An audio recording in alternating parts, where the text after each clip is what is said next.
one day, our late Prime Minister Nsibambi, who was sitting in one of those rooms, I was sitting here, Nsibambi was sitting there.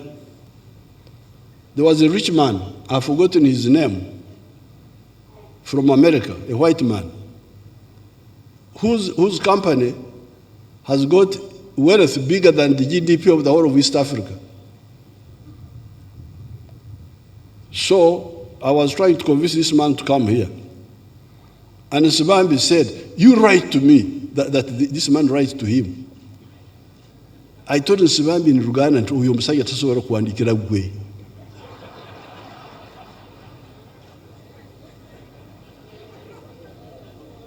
This man cannot write to you, Nsibambi Apollo, cannot write to you.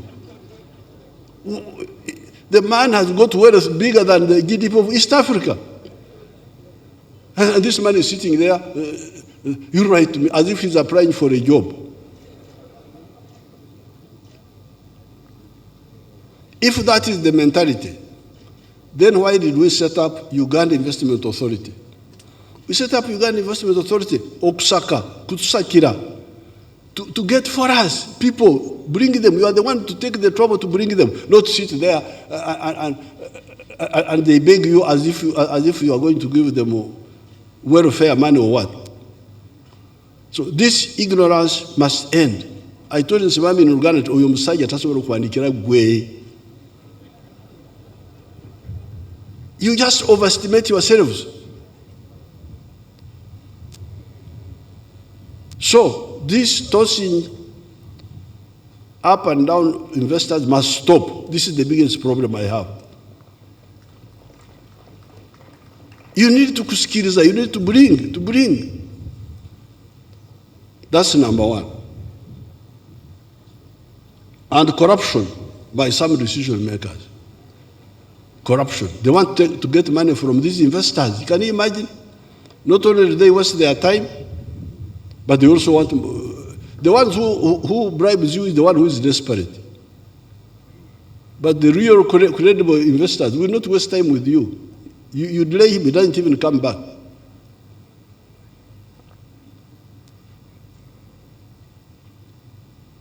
Even me, I'm not as rich as the other American, but I'm also not poor.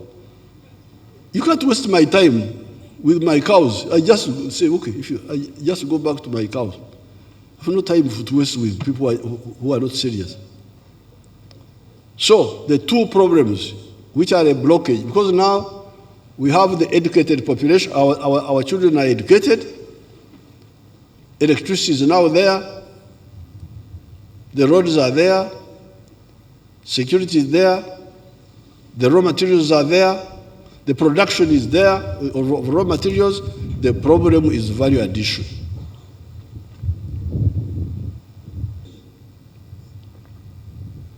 So when we come, I really feel sorry for Africa. You see all these big leaders, this one, and we had them in the 1960s. We had our leaders here. But many of them were not able to tell our people the future, where do we need to go. But let us just take the example of agriculture. Here below are the figures. In the USA, the percentage of people in agriculture is 1.3%. 1.3%. United States is the land of 3 million square miles, population 320 million. Only 1.3% are in agriculture. UK, 1.5%. France, 3.6%. Germany, 1.2%. Japan, 3.4%. Chile, 10%. India, 55%. Nigeria, 70%. Burundi, 80%. Uganda, 70%. So having more people in agriculture is a sign of backwardness. If you are looking for characteristics of backwardness, one of the characteristics is having more people in agriculture than in the other sectors.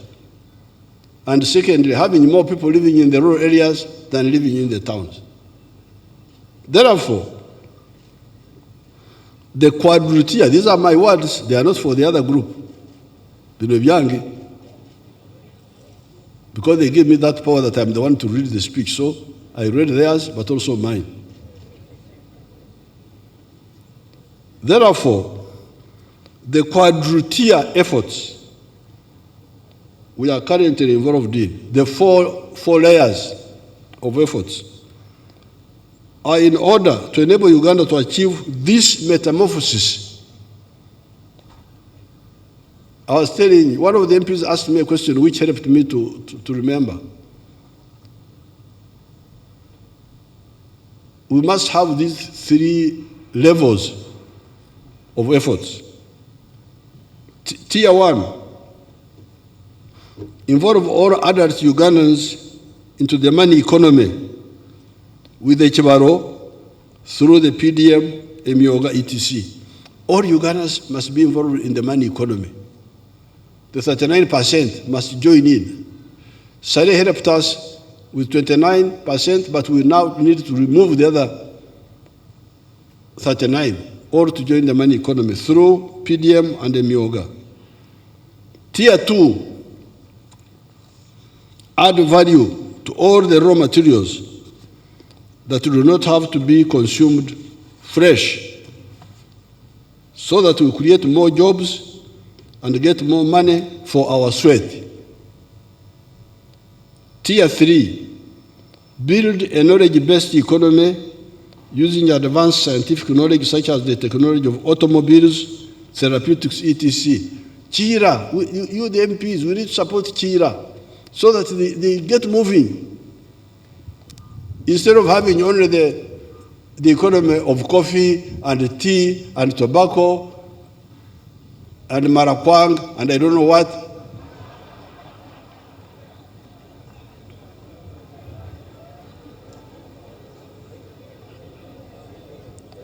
Let's have an economy of automobiles. Why do we have to beg? Why can't you have automobiles as part of your economy? Struggling with Chira Motors, the scientists have made the vehicle, but the people who have money to support them don't support them. We are struggling, begging.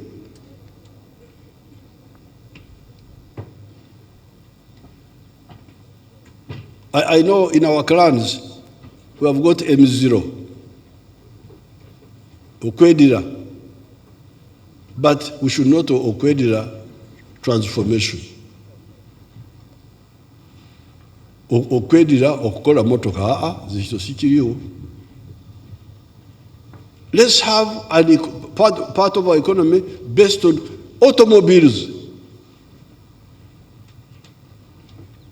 So you are losing twice. First of all, you sell your coffee as mbide. Before you kusogora omwenge okujamo kusogora mbisi okukyusa ombisi okujamo omwenge muganda, then nofumba omwenge muganda noja mukali akatira ddala. You don't do that. You just sell mbide. The other man is the one to go and get all the value. But now add new economies which your children now are able to add. Dr. Gwang was able to make a medicine for us for corona. These other people are making economy wealth out of automobiles. Let's support them.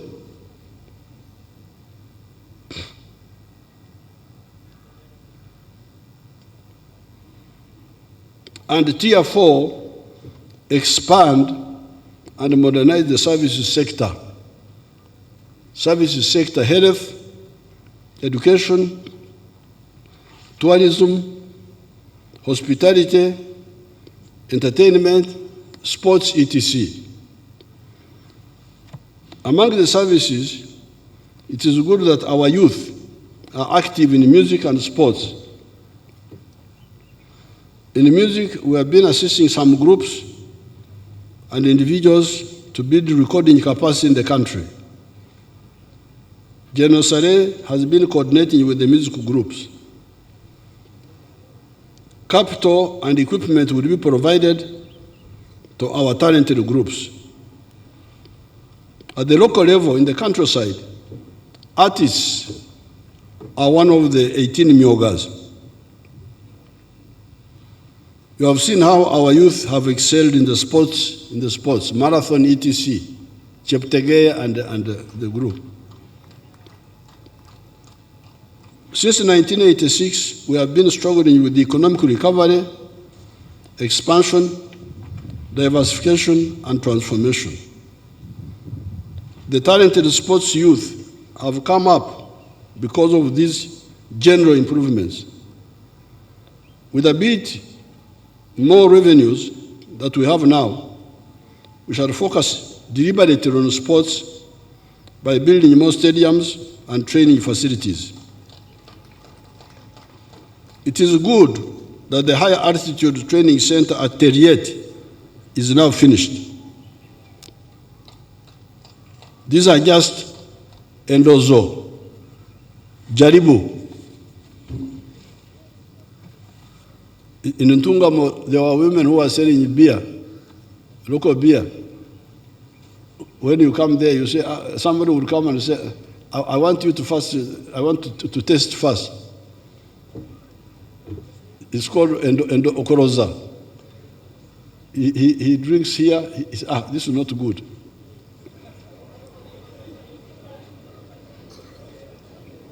Goes on like that. By the time he has finished 6 Okoroza, he's drunk and he doesn't buy.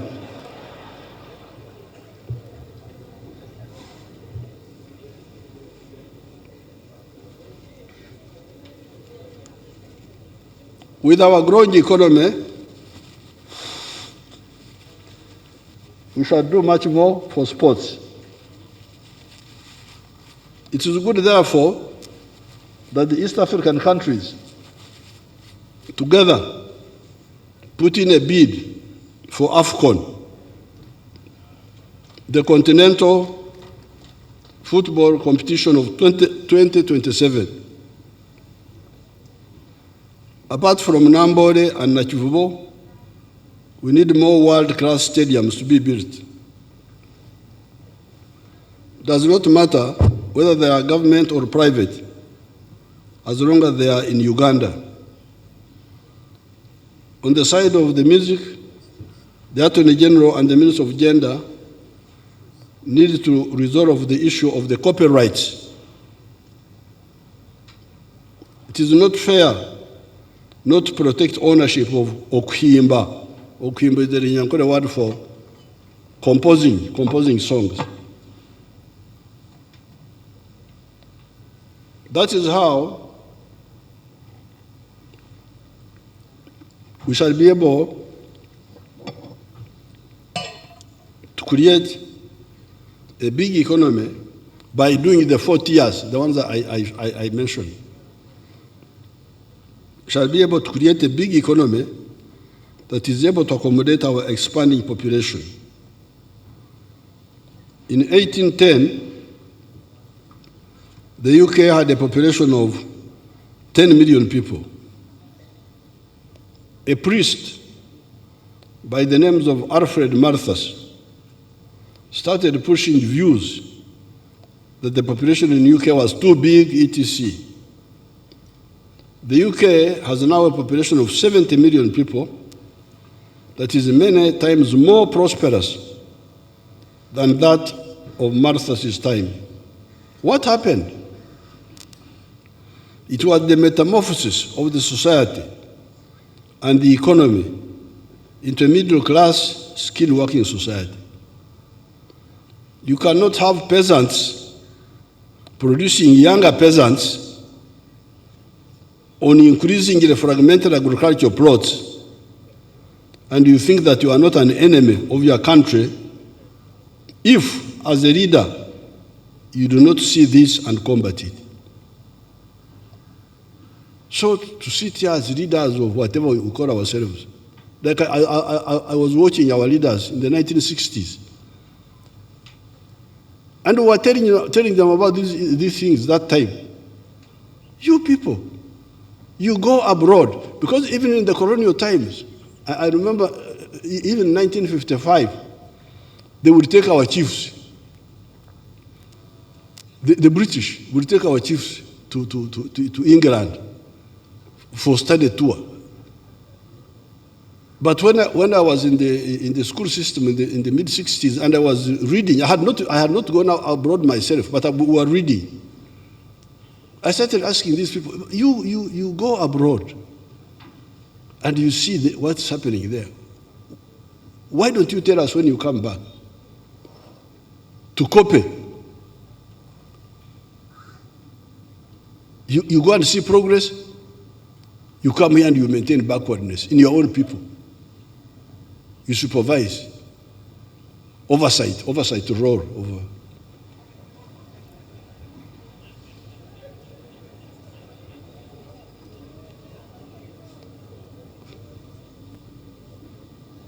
You are oversighting backwardness. And you have no problem with that. God will not like it. In the cattle corridor, you were there the other day, you the MPs, you were there in the cattle, you saw in Ngoma, people have nice houses. And income, even when the infrastructure is not there. You saw the road from very bad, the road is not good, but the people have income.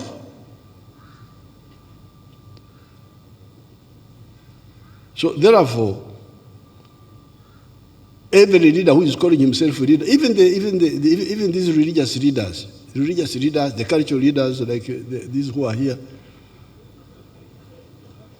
please, if you don't see the importance of metamorphosis is a biological process in insects. Insect starts as an egg, the egg hatches and it becomes a caterpillar. Caterpillar changes and it becomes a pupa. Then it becomes a mature butterfly. It's called in biology metamorphosis. That's the same with society. We must be clear that we work for social metamorphosis of African societies, because that's where the problem is.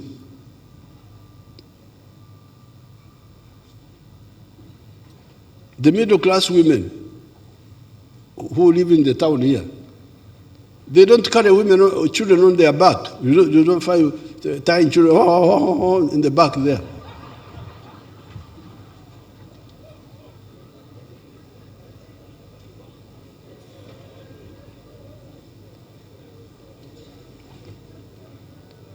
Mama Janet here has never carried children on her back. Even when we were in exile, we were pushing our children in these small wheelbarrows.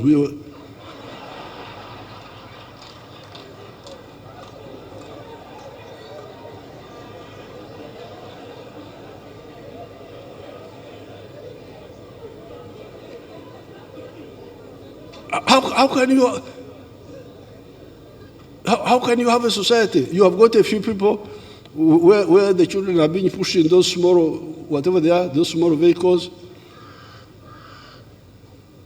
the piped water, using gas cookers, using electric cookers. Then you have your people in the fire.